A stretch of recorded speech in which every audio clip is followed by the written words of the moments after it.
NBC 10 legal analyst Mark Dana joins me now to go over more of this. Mark, thanks for coming in. Yes, sir. No surprise, we expected this. We did, absolutely. It was no question when the defense got up there early on and said, you know, he was involved. Yeah. We knew that was going to happen. Now, if you're one of his lawyers, you may have been looking for at least one of the 30 counts to come in not guilty, offering maybe a little glimmer of hope for next week when they decide if he gets a death penalty. That wasn't the case. That wasn't the case. You would be hoping that they would say not guilty on some of the conspiracy or aiding and abetting. Remember, they had questions on both of those, and you would think that at that point in time they would have said maybe not guilty, but they didn't do it.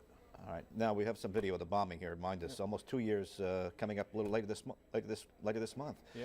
These jurors who were seated, they were asked before it all began, can you impose the death penalty? You have no philosophical problems with that, right? They were. Each and every one was asked that question. The problem is when it's time to really come down to it, and they've got to decide whether or not they're going to vote for the death of somebody who's been sitting in the same small courtroom that they've been in, especially in Massachusetts. It's going to be an interesting decision. Human nature. He's young. He looks like a kid. Yes. It's hard to say execute him.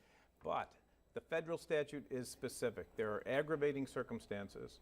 The death of a police officer, the death of a child, multiple deaths. He hits almost every single aggravating factor. But there are the mitigating factors that you just spoke about, and his age is one of them, definitely. If you're the defense attorney, what are you going to say to that jury? How can you execute a man with so many years ahead? Are you going to play up the emotion?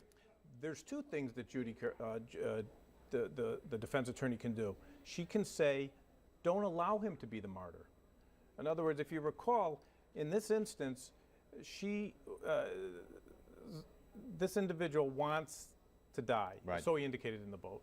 And if that's the case, and it's her job to save his life, she's going to say, don't make him a martyr. She's also going to do a societal sympathy. Don't be like him. Right. So she's not going to make him out to be a hero. She might not play the fact that he's 19, but in fact, at the end of the day, she's going to do everything she can to make sure that he stays alive.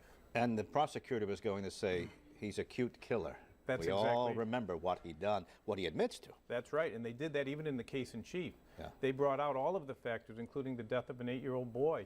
So there's absolutely no question that they're going to say that this was horrific, not only for the victims, but for the city of Boston and the country, and that he should die. All right, NBC 10 legal analyst Mark Dana. We're halfway through. We are. Mark, thanks. No court scheduled for the rest of this week. We'll see if everybody comes back Monday morning for the penalty phase, which could take another 2 to 2.5 weeks to complete. And that could coincide with race day, Monday the 20th.